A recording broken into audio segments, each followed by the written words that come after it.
Okay, now we're going to talk about autoimmune hemolytic anemia. And I include this because, get it, it's chasing its tail. It's kind of like autoantibodies targeting your own antigens. So what are we going to talk about? We're going to talk about warm autoantibodies, cold agglutinins, PCH, paroxysmal cold hemoglobinuria, and a few words on drug-induced immune hemolytic anemia. So first, of course, we're going to talk about warm autoantibodies. So a warm autoantibody is usually a pan-agglutinin. What does this mean? That the antibody reacts against all reagent red cells in the antibody panel, including the patient's own, and you also see a positive autocontrol. So another way to say it is the target of the autoantibody is something ubiquitous. It's some sort of ubiquitous structure on all red cells. Usually there's no name that we ascribe to it. It's just some ubiquitous part of a red cell. There are exceptions to this in that sometimes we'll see a warm autoantibody with so-called apparent specificity. We call it apparent specificity because in general it will react better when there's a certain antigen around, but it will still react positively even when that antigen is absent. So there are exceptions to this. There are, of course, antibodies that are exclusively against one antigen that you have, and it has to be there. But apparent specificity is usually something like it's positive to some degree, even without the antigen, but with the antigen, it's more strongly positive. And the most common antigen that's seen in this kind of phenomenon is little e. So an auto anti-little e is the most common warm auto with apparent specificity. It's not worth avoiding the little e antigen because, again, the specificity is such that the autoantibody binds more strongly when it's present, but it still binds even in its absence. So it's not worth the hassle of giving the patient little e negative red cells in most cases. So an example of what this would look like, you've probably already seen this, a warm autoantibody that is a pan-agglutinin, pan meaning, all, everything, it agglutinates with all red cells, is that at the AHG phase, the patient's plasma, the warm autoantibody reacts with all red cells. So again, the target is something ubiquitous, all of them have it, and you also see a positive autocontrol, right? So patient red cells with patient plasma, that is positive. Well, as soon as you see that positive autocontrol, that's your signal we need to do a DAT. And then in general, we would find IgG on the patient sample red cells, and we may or may not find C3, depending on if the IgG activates complement or not. And then it's worth mentioning how we do these workups, right? Usually the first thing we do once we see that pan-agglutinin with a positive autocontrol, the first thing we'll do is we'll do a so-called 30-minute NOAD, meaning we won't use any enhancements. We'll just use normal saline. We won't use things like LIS or PEG, albumin, stuff like that. And so what this does is this decreases the sensitivity for warm autos, right? It's kind of like going back in time to the days when they didn't have enhancements, and will decrease the sensitivity for warm autos, but it still maintains sensitivity for allo antibodies, right? So we could rest safely that we're going to pick up any allo antibodies in this method, but we're not going to pick up some of the warm autos. It's no guarantee that the warm auto will go away, but some of the time the warm auto does go away, and then we can uncover any allo antibodies. But if we do this 30-minute NOAD and we still see that same panel, the pan-agglutinin, then this did not help us to find allo antibodies. It did not help us to find either a negative antibody screen or an antibody screen that's via the panel positive for certain particular allo antibodies. So we're kind of stuck doing what? What do we do next? That's right. We have to do an adsorption. The whole point of an adsorption is to adsorb out the autoantibody. We want to take patient plasma and remove the autoantibody so that what's left will allow us to cleanly uncover any alloantibodies on the panel, or if the panel is completely negative, rule out any alloantibodies. So the whole point is to get rid of this interfering autoantibody and allow us to see the presence or absence of any allo antibodies. That's what the point of an adsorption is. And how do you know you're finished, right? How do you know you're done with an adsorption, and then you could take that adsorbed plasma and move on to the antibody panel? You know you're done when you have a negative autocontrol, right? That's your signal that the autoantibody is done, has been removed. So how do we do the adsorption? So we start by chemically treating the patient's red cells in order to remove the autoantibodies off of the red cells. Then we set those red cells aside and then introduce new patient red cells as a source of antigen, right?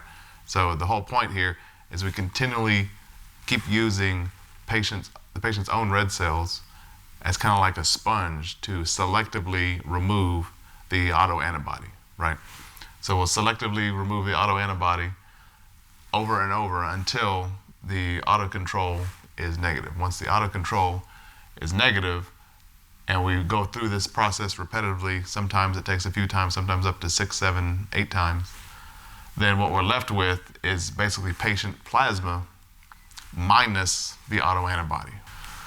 So that was an auto adsorption. We're using the patient's own red cells. But in some cases, we have to use an alloadsorption. What is that and when do we do it? If the patient has been recently transfused, meaning the last 90 days or so, then the patient red cell sample is a mixed population. So we can't use the transfused red cells because the alloantibody might be adsorbed away by these transfused red cells, right? Because remember, the adsorption is we're using the source of antigen to get rid of an antibody, right? To kind of sponge, soak it up.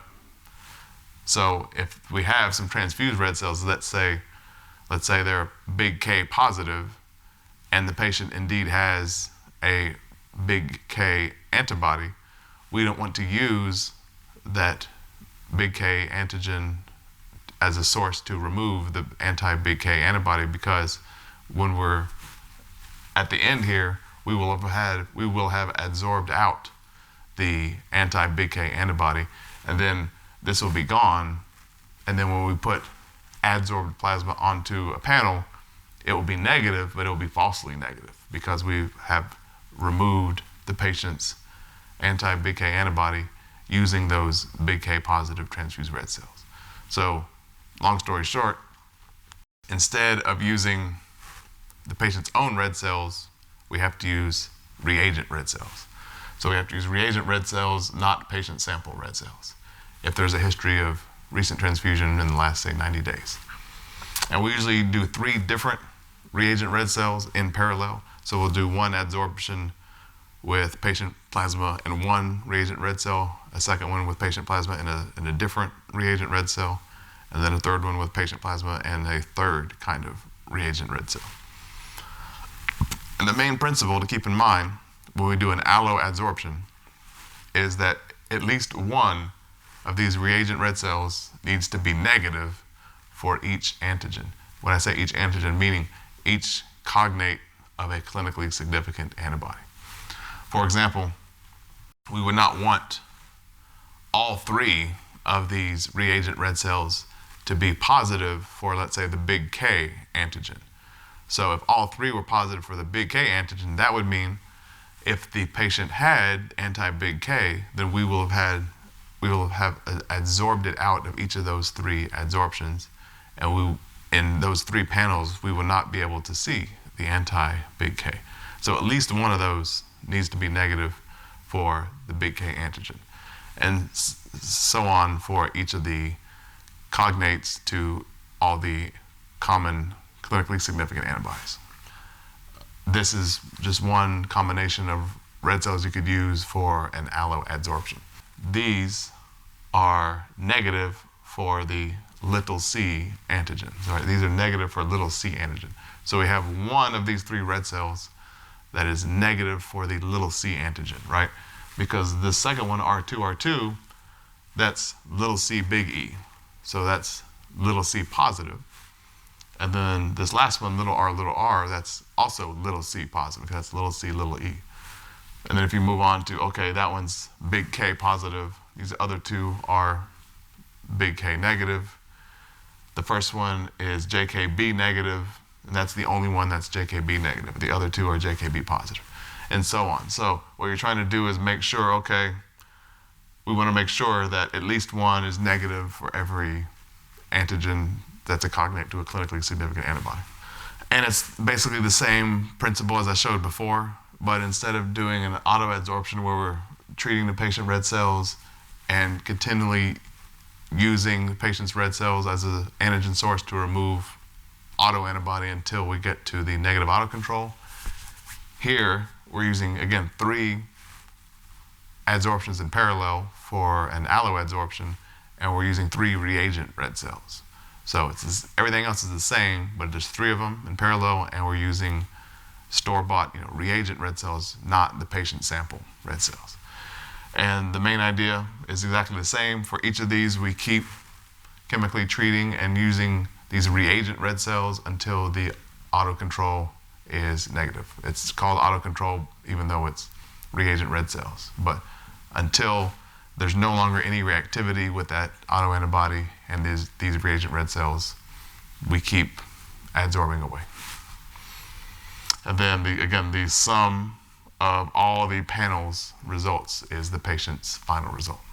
And then a few words about when you have a cross-match that is incompatible due to a warm autoantibody, the clinician needs to understand the risks, right? They need to understand what are the risks of transfusing this incompatible red cell when the cross-match is incompatible due to the warm auto. On the one hand, if the patient is currently hemolyzing due to this warm auto, transfusing more red cells has a high risk of making this hemolysis worse. On the other hand, if the patient has demand ischemia, has a very low hemoglobin, and has elevated troponins, chest pain is clutching their chest, then that's an argument that they should transfuse. There's no one right answer when you're in this conundrum, when you're between this rock and a hard place. It's just, the main point I'm making is the clinician you're talking to needs to understand definitely this part of it, that you could worsen the hemolysis if they're currently hemolyzing and they have a warm auto. And then another consideration is the timing, right? All those alloadsorptions or autoadsorptions, they take time. Sometimes they take a day or more, at least several hours. So if you have not yet figured out if the patient has alloantibodies or not, there's also a delayed hemolytic transfusion reaction risk if alloantibodies have not been ruled out yet, right? If the workup is not complete, the patient may have an anti-JKB, they may have an anti-little c, and we don't know that yet, right? We haven't uncovered it yet. So that's another consideration, that there could be a risk of a delayed hemolytic transfusion reaction if they want to transfuse this cross-match incompatible unit and the workup is not finished yet. So one way to start this conversation is to clarify with the clinician that this is cross-match incompatible due to the warm auto. This is not ABO incompatible, right? The average clinician has never heard of the concept of cross-match incompatibility due to a warm auto. Sure, hematologists know this, but if you're talking to a non-hematologist, they may be misunderstanding that you're talking about ABO incompatibility. So first establish, of course, we're not giving you an ABO incompatible red cell. We're giving you a compatible one in the ABO sense, but the cross-match is incompatible because of this warm auto. Start there. All right. Moving on to, of course, cold agglutinins. So cold agglutinin specificities and associations. These are very common questions you're pimped with. So we very often see an auto anti-big I in adults, so big I in big people. And a common preceding infection is mycoplasma. So mycoplasma is often a preceding infection in adults, and then in kids, you often see an auto anti-little I.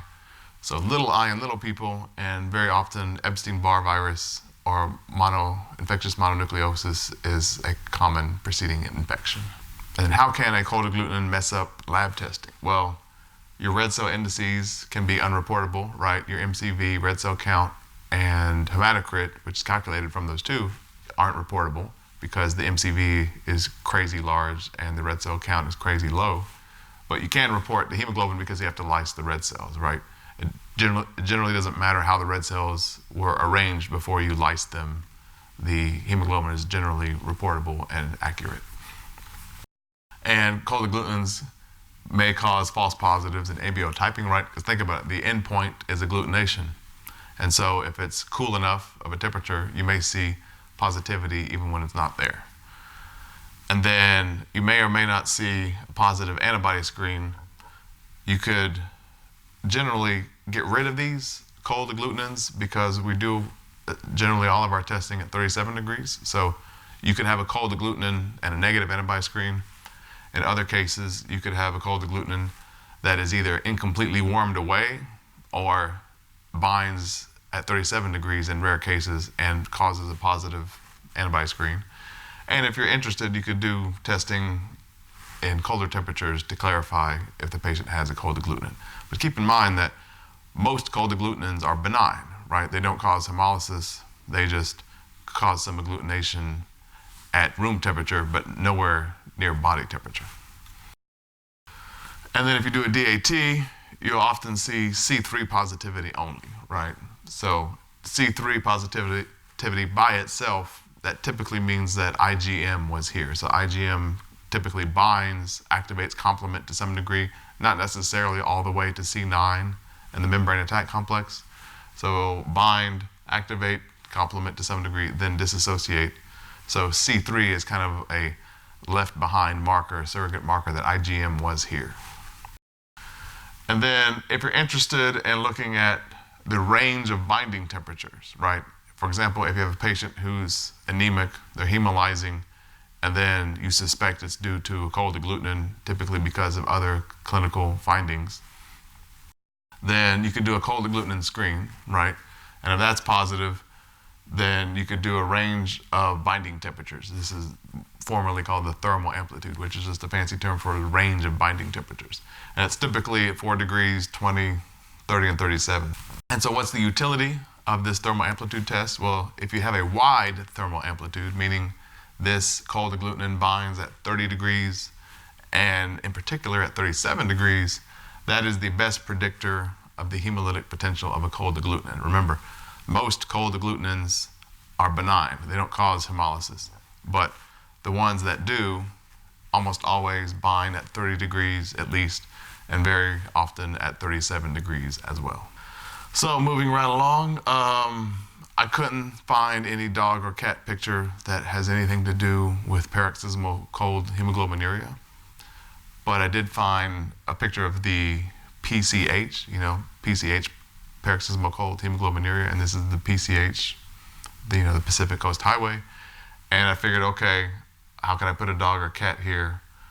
I'll just put a pug that is giving me this look of disgust by how corny and stupid this picture is.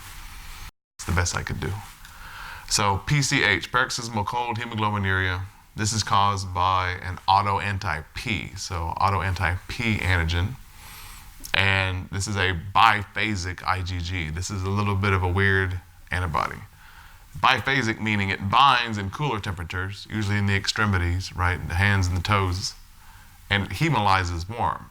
So once the temperature increases, once the antibody and the red cell come back to a warmer temperature, it then hemolyzes.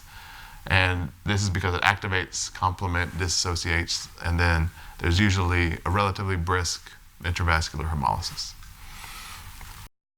Often, but not always, you'll see a preceding infection. Historically, it's with syphilis, but since that's a lot less prevalent now, you could sometimes see a viral infection like varicella, chickenpox, that is a preceding infection.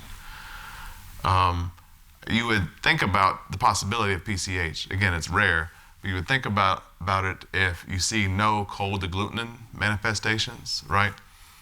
But you do see things like, as we'll see in a minute, a DAT that's positive just with C3 because of this strong complement activation.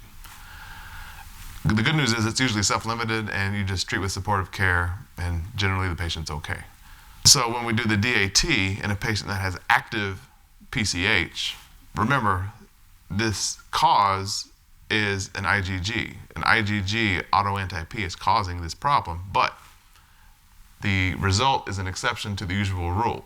So generally, in PCH that's active, the DAT is classically going to be positive for C3 only, right? It's not typically going to be positive for IgG, like you would expect. So this is an exception to the typical rule that if you see C3 only reactivity without IgG reactivity on the DAT, that tells you that IgM was here. That's telling you that it's a surrogate that IgM was causing this. And then if you're concerned about PCH, how can you confirm it, right? The best available test is the so-called Doneth-Landsteiner test. And what you do is you do 3 different things. You have 3 tubes, each of which has patient red cells and patient plasma, right?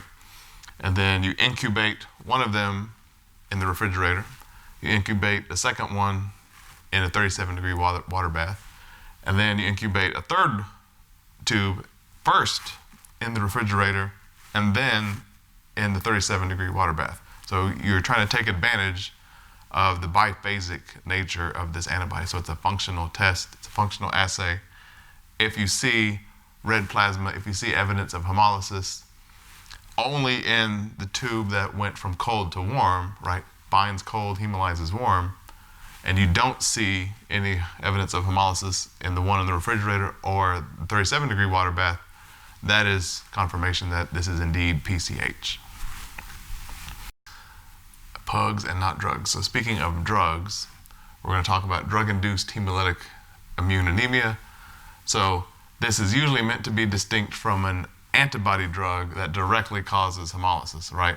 So there's this anti-CD30 drug that's more of a direct cause of hemolysis.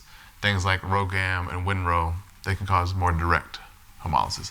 This is the mechanism of there's red cell modification by the drug that leads to an immune hemolysis, right?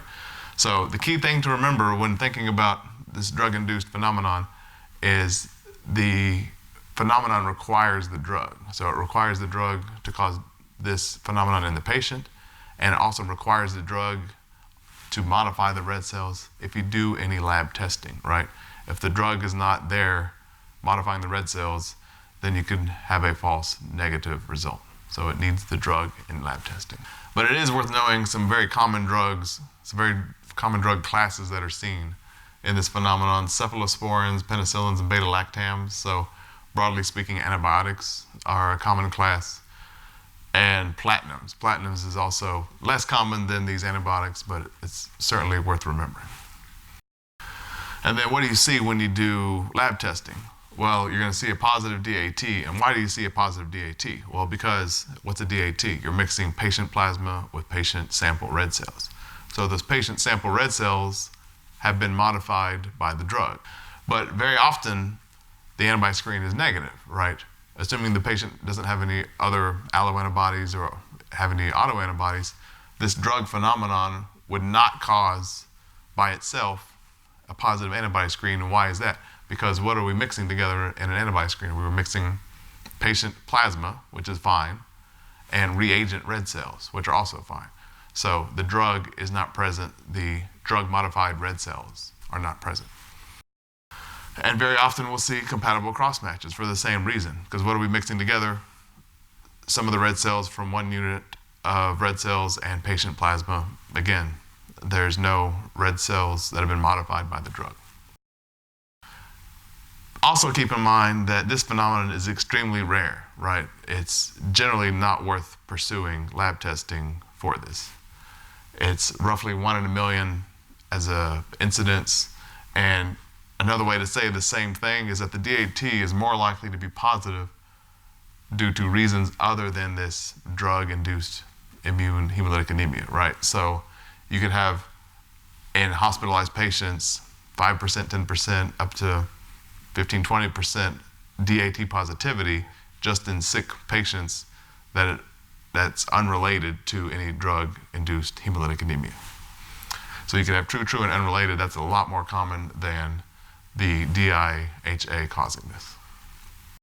So if you have a very strong suspicion for confirming the drug and you want to do lab testing, Sure, we could do lab testing, but in actual practice, the best test is stop the drug. Right? Stop the drug. If you need to change to a different class, do that.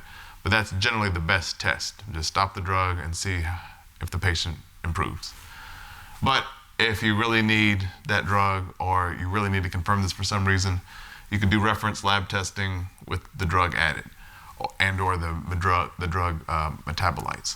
So very few labs do this because a huge pharmacy is required, and not only just a pharmacy of drugs, but a collection of drug metabolites to do this. So it's very rarely done for that high startup and maintenance costs, and it's usually very low yield. It's a very rare phenomenon.